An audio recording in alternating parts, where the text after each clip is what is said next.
தமிழ்நாடு முதலமைச்சராகும் தவிக தலைவர் விஜயிடம் எதிர்பார்ப்பது என்ன என்பது குறித்து மதுரை மாவட்ட மக்கள் கூறுவதை கேட்கலாம்.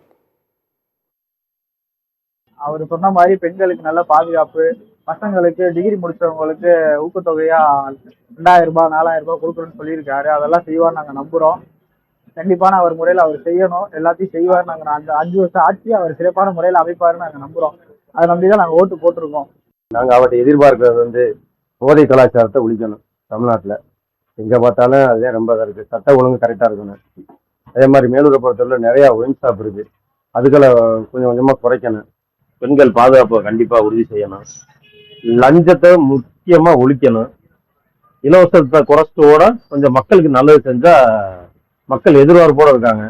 மதுவிலக்கு இன்னைக்கு ஒயின் ஷாப் அதிகப்படியான ஒயின் ஷாப் கூடுதல் ஆயிடுச்சு, ஈஸியா கிடைக்குது. போதை கலாச்சாரத்தை சுத்தமா அறவே ஒழிக்கணும். முக்கியமா பெண்களுக்கு முழு பாதுகாப்பு ஏற்படணும். இதே மக்களோட விருப்பம். மதுவை படிப்படியா ஒழிக்கணும். அதை செஞ்சாலே கொஞ்சம் மக்கள் சுவீட்சமா இருப்பாங்க. சட்ட ஒழுங்கையும் சரி செய்யணும். வருஷத்துக்கு 6 சிலிண்டர் கொடுக்க சொன்னாங்க, அதையும் அவர் கொடுக்க ஏற்பாடு செய்து நல்லா இருக்குன்னு நினைக்கிறேன்.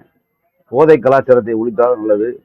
பெண்களுக்கான பாதுகாப்பு, போதை இல்லாத சமுதாயம், ஒரு கரெக்டான ஒரு சட்ட ஒழுங்கு, இதைத்தான் ரொம்ப எதிர்பார்த்தோம். ஏன்னா அவர் சொன்னபடி 2500 ரூபா பெண்களுக்கோ, ஒரு 6 சிலிண்டரோ, ஒரு மாமன் சீரோ, ஒரு இது பட்டு சேலை பட்டு வேசி கொடுக்கறதையோ எதிர்பார்க்கல. முதல்ல அவர் எதிர்பார்க்கிற விஷயம் சட்ட ஒழுங்கு சீருக்கு கொண்டு வரணும்.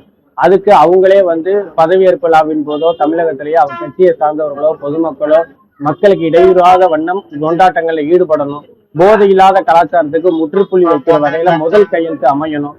இரண்டாவது, பெண்களுக்கு அவர் சொன்ன பாதுகாப்புக்கு என்ன செய்ய போன்றதை 2வது கையெழுத்து அமையணும்.